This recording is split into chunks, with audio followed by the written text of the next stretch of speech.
everyone, welcome to my All Soaps Update channel. I hope everyone has an amazing day.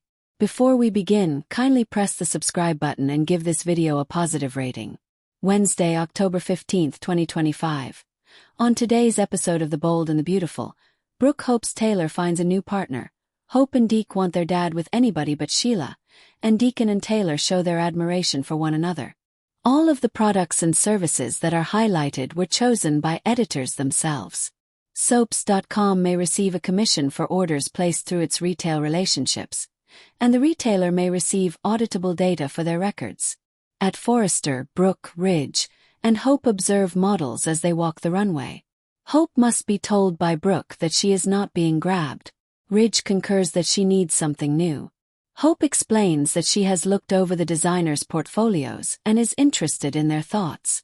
After a quick synopsis of Luna, Hope fears that her father will never be the same. Gorgeous and audacious bedlam, Luna will soon have everything she desires, especially her father. When Hope notices Deke concealing his portfolio outside the door, she beckons him in. He talks to Brooke and Ridge, who quips that he can help Hope keep an eye on her father. He has faith that they would help him make the right decision, to get rid of Sheila for good. Brooke thanks Ridge for bringing hope for the future back, and when they're alone, she paws him. Once they make out, Brooke stops to ask how Taylor is doing. She wants to know that she has the potential to be a new companion. Deke sets up his portfolio in the design office while Hope is on the phone. When she disconnects, they talk about the Sheila and Deacon situation. Deke believes he can do better than a violent lunatic. Any woman would be better than Sheila, Hope said. In Il Giardino, Deacon and Taylor talk on the phone. She had to make a last-minute cancellation if he could make it. Sheila arrives after he claims he'll be right over. Because she misses us so much, his wife wants to talk.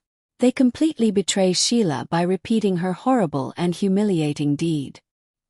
He is informed by Sheila that Luna is being detained. Even if I wanted to, I couldn't help her right now. Sheila pleads for Brooke to return home, giving him her best Brooke impression. Deacon is sick of this craziness. Even if he were to forgive her, how could he ever forget that she wanted to let go of that monster? He admits that he has been seeing someone in an effort to determine his next course of action. In a professional capacity, Sheila frowns. Who is it? She asks. Deacon claims that he has been seeing Taylor. Sheila is sure the world-renowned psychiatrist TM will put him back where he belongs with her. Deacon leaves the door open as they get in Taylor's office, and they sit down. He admits to his challenges. Has he always been gullible and thought Sheila had changed? He needs to decide if Sheila will play a part in his future. Taylor offers to recommend a less close colleague, but Deacon would rather she knows the full story. Taylor needs to know that he loves her. Deacon loves her very much. But he doesn't think he can trust her. What do you think? Should Sheila and I call it quits? According to Taylor, he needs to look within himself for the answer. Deacon is concerned that Sheila might revert to her bad behavior. Sheila appears outside the door and hears Deacon pleading with Taylor to give him directions. She believes that change is possible. He goes on to say, but with someone like Sheila, it's not likely. Taylor reiterates that the decision to end his marriage must be made only by him. Deacon is appreciative of the opportunity to talk about this with someone so kind and informed. As Deacon keeps calling Ridge a jerk for what he did to Taylor, Sheila compliments him while her face gets darker. Deacon turns on the charm and says he has forgotten what it's like to look into the eyes of a pure, honest woman. They hug and go as Sheila glowers. As Taylor released Deacon from their brief, charged embrace, the air between them seemed to shimmer, dense with a cocktail of unspoken longing, confusion, and the shared ache of two people who understood what it meant to love disastrously. Her fingertips lingered against the sleeve of his jacket just a second too long, and that single touch spoke volumes neither dared to voice. Deacon swallowed hard, his eyes searching hers for something. Permission, perhaps, or clarity, but all he found was a flicker of empathy that bordered dangerously close to desire. Taylor pulled back first, smoothing her skirt and offering a practiced professional smile, but inside her chest, Her heartbeat betrayed her calm exterior. She wasn't supposed to blur lines, not again. Not after Ridge. And certainly not with a man whose heart still lived in the shadow of Sheila Carter. Outside, in the dimly lit corridor, Sheila's eyes gleamed like sharpened glass. Every word she had overheard sliced deeper into the tattered remnants of her self-control.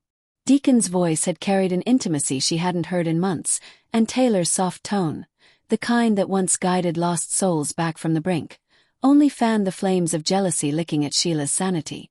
Honest and pure, Deacon had said. Words like daggers. Her manicured nails dug crescent moons into her palms as she imagined storming into that office, tearing down the facade of calm professionalism and exposing Taylor for what Sheila believed she was, a vulture circling the wreckage of her marriage. But Sheila was clever. Too clever to play all her cards at once. Not yet. Instead, she melted back into the shadows, every footstep a whisper of restrained fury. She would wait. She would watch. And when the time came, she'd make sure Taylor Hayes understood exactly who she was dealing with. No one, no matter how sanctimonious, no matter how world-renowned, came between Sheila Carter and what was hers. Back inside, Deacon tried to shake off the heat of the moment with humor. "Guess I should have stuck with pizza and wine instead of therapy, huh?" he said with a crooked grin. Taylor chuckled softly, though the sound was a fragile veil over her inner turmoil. "Deacon," she began gently, "you came here for help, not validation. What you feel is understandable. You've been through emotional warfare. But if you want peace, you'll have to stop romanticizing the chaos."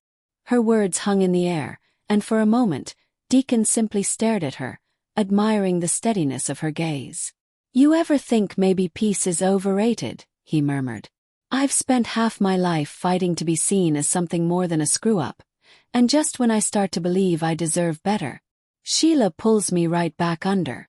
Taylor leaned forward, her tone shifting into something almost tender. "You do deserve better, Deacon. But you have to believe that for yourself. Otherwise, every woman who promises to change will drag you down again." Their eyes met, steady, knowing, dangerously close to understanding too much. Taylor's next breath caught in her throat when she realized just how close they'd leaned toward each other. She stood abruptly, breaking the spell. "We should end here for today."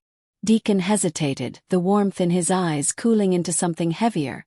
Disappointment, maybe even regret. "Yeah," he said quietly. "Maybe you're right." He rose and moved toward the door, but paused when he reached the threshold. "You know, Taylor,